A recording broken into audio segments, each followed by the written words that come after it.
Barchangizga assalomu alaykum, qadrli YouTube kuzatuvchilari. Bugungi video roligimizda sizlar uchun tashqi fasadga qilinayotgan ishlarimizdan biri jidk travertin, ya'ni kartamera fasoni bilan tanishtirib o'tamiz. Videoni oxirigacha kuzatib boring. Narx-navolari qay holatda bo'lganlarini barchasini video roligimizda ko'rsatib boramiz. Videoga like bosib tomosha qiling.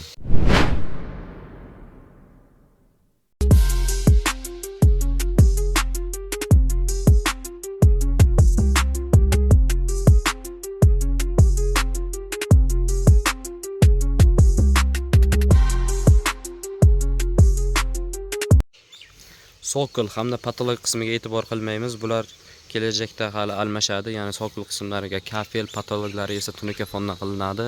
Eski plastik holatida edi. Mana ko'rib turishlaringiz mumkin.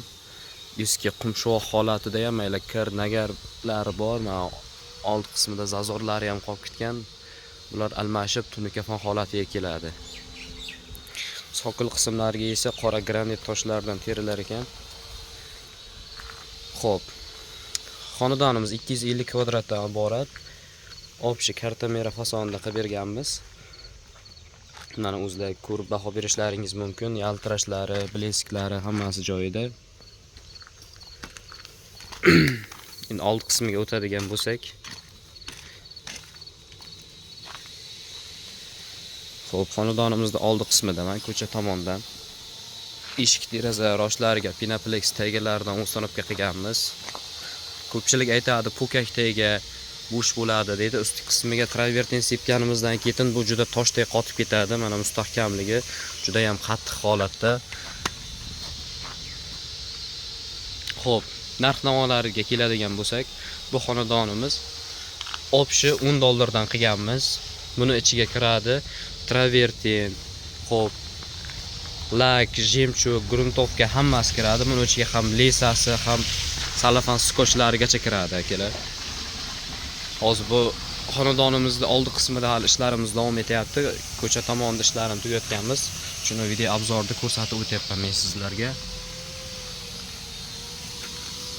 Xo'p, keyin ko'pchilik aytadi, devolim loyshuvoq holatida yoki da bitmagan holatda deydi. Ularga ham yechimimiz bor. Bu xonadonimiz ham chornovoy shkaturka holatida edi, ya'ni gruntovka urilgan edi. Biz buning ustidan kafelnikli rodbinlarini surtib taxlab olganmiz o'zimizga.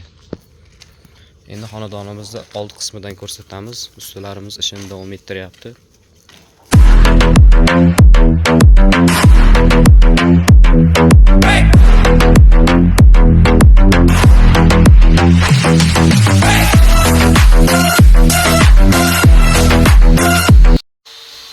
Mana qadrli tomoshabinlar, hovlimiz ichki qismiga ham o'tib oldik.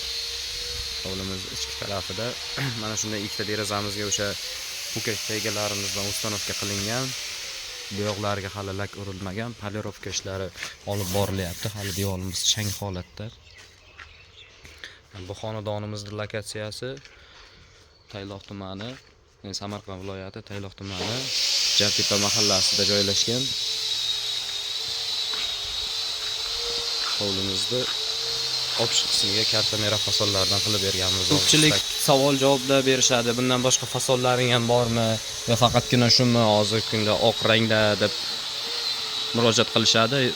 Yo'q akalar, qolgan fasonlarni ham mana video davomida qo'yib boramiz fotosuratlar orqali. Bularning narxlari alohida hisoblanadi. Ya'ni hozirgi kunda 2026 da travertin narxlari $8 dan $10 gacha bo'lyapti. Usta haqqi material, lisa hamma narsasi ichida. Faqatgina devor qumshoq holatida tayyor bo'lishligi kerak.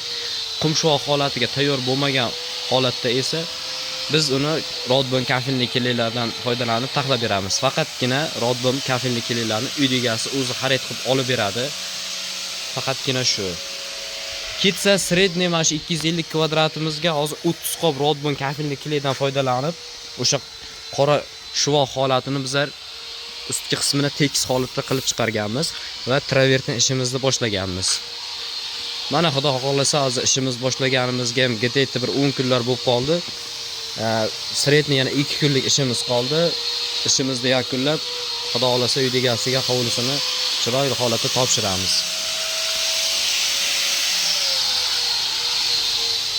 Xo'p, qadrli obunachilar, video ma'qul kelgan bo'lsa bir dona like bosing. Qanday ma'lumotlar kerak bo'lsa, pastdagi nomerga aloqaga chiqishlaringiz mumkin. Mabodo xonadoningizda siz ham travertin qilmoqchi bo'lsangiz, yetkazgan ma'lumotlarimiz ma'qul keldi degan umiddaman. Videoga like bosing, kanalimizga obuna bo'ling. Bundan qiziqarli videolar hali oldinda.